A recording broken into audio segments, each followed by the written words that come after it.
All right, welcome to chapter 8. Jesus cleanses the leper.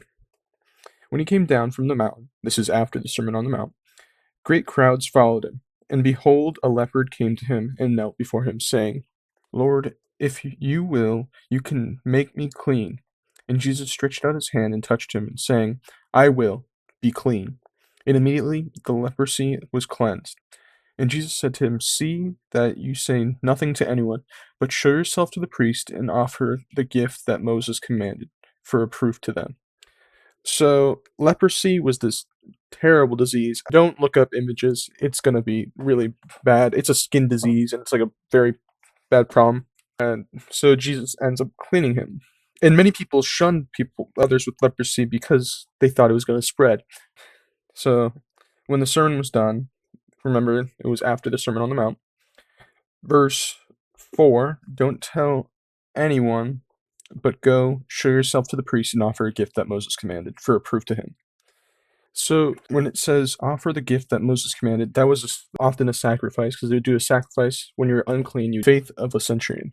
So when he had entered Capernaum, a centurion came forward to him, appealing to him, Lord, my servant is lying paralyzed at home and suffering terribly. And he said to him, I will come and heal him. But the centurion replied, Lord, I am not worthy to have you come under my roof, but only say the word, and my servant will be healed. For I too am under authority, with soldiers under me. And I say to one, Go, and he goes, and to another, he comes. To my servant, do this, as he does it. When Jesus heard this, he marveled and said to those who followed him, Truly I tell you, with no one in Israel have I found such faith. I tell you, many will come from east to west and recline at the table of Abraham, Isaac, and Jacob in the kingdom of heaven, while the sons of the kingdom will be there and thrown into the outer darkness. In that place there will be weeping and gnashing of the teeth. And to the centurion, Jesus said, Let it be done for you as you believed. And the servant was healed at that very moment. So, some notes. The centurion was a commander of 100 men in the Roman army. The centurion recognized that Jesus had authority. When a Jew entered a Gentile's home, which Gentiles were non-Jews pretty much, it was ritually unclean at the time.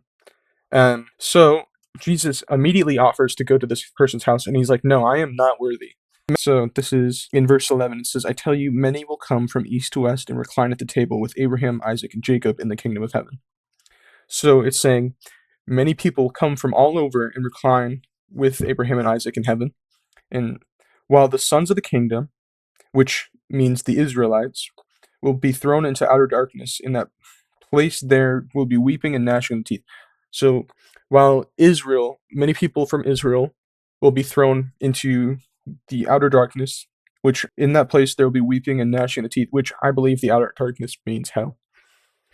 So it's saying many Gentiles will enter the kingdom of heaven, and many Jews will not. Many people that you don't expect and many people that you do expect will be entering the kingdom of heaven and not being in it. Anyway, Jesus heals the many.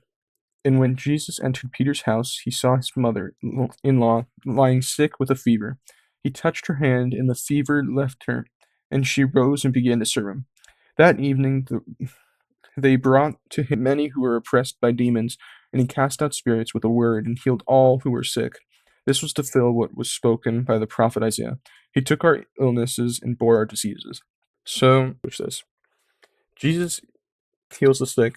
This verse that the prophet Isaiah spoke was in Isaiah 53. When Jesus saw a crowd around him, he gave orders to go over to the other side. And a scribe came up and said to him, Teacher, I will follow you wherever you go. And Jesus said to him, Foxes have holes, birds of the air have nests,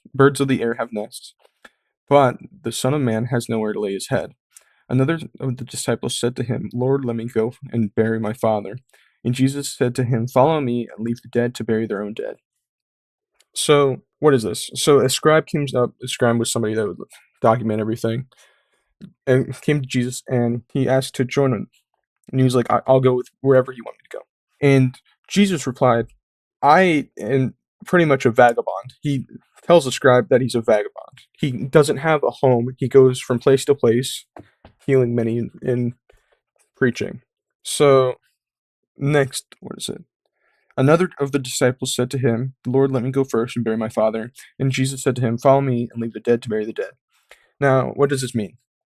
So, during the time, another disciple came to him and he was asking not to bury his father, but to stay with his father and get ready to bury him, because this was a long process when you're burying him. So he's pretty much saying, let me wait until my father dies so I can bury him. Now, Jesus replied, Follow me and leave the dead to bury their own dead. Now, this is commonly meaning Jesus is telling the spiritually dead to bury their own dead. Jesus calms the storm right here. And when he got to the boat, his disciples followed him, and behold, there arose a great storm on the sea, so the boat was being swamped by the waves, but he was asleep. And they went and woke him, saying, Save us, Lord, we are perishing. And he said to them, Why are you afraid, O you of little faith? Then he rose and rebuked the winds and the sea, and there was a great calm. And the men marveled, saying, What sort of man is this, that even the winds and the sea obey him? So, this means that Jesus was sleeping while there was a giant storm on the ocean, and Jesus was calm, while the disciples were terrified. They thought they were going to die. And Jesus tells them, You have little faith, because they've seen him do many miracles and everything, but they still are fearful, even though Jesus is right next to them. So eventually, Jesus calms the storm, and even the disciples are like, Who is this who commands the winds and the sea obey him? So their faith in him progresses more. This is the last section. Jesus heals 2 men with demons. And when he came to the other side, to the country of the Gadarenes, it is a town of Gadara. I'm reading the footnotes. 6 miles southeast of the Sea of Galilee and surrounding region. I believe this was a Gentile place. 2 demon-possessed men met him and came out of the tombs, so fierce that no one could pass that way. And then, behold, they cried, What have you to do with us, O Son of God? Have you come here to torment us before the time? Now a herd of many pigs was feeding in some distance from them, and the demons begged them, saying, If you cast us out, send us away in the herd of the pigs. And he said to them, Go. So he came out and went into the pigs, and behold, the whole herd rushed down into the steep bank into the sea and drowned in the waters. The herdsmen fled, and going into the city, they told everything, especially what happened to the demon-possessed men. And behold, all the city came out to meet Jesus, and when they saw him, they begged him to leave the region. So, here's some notes. The demons were terrified. Specifically, it says they begged him. They were terrified of Jesus, saying, If you cast us out, send us away into the herd of pigs. Now, many believe that the demons aren't in actually hell yet, but they're down. When it says the demons rebelled against God, it says they were cast down, not cast into hell, but cast down. So many believe that the demons are actually on earth, and they're not in hell yet until the judgment. So they're terrified, and they don't want to be cast into hell yet. They said, if you cast us out, send us into the herd of pigs, so that they will not be in hell, but they will be able to die and be removed from the form that they have.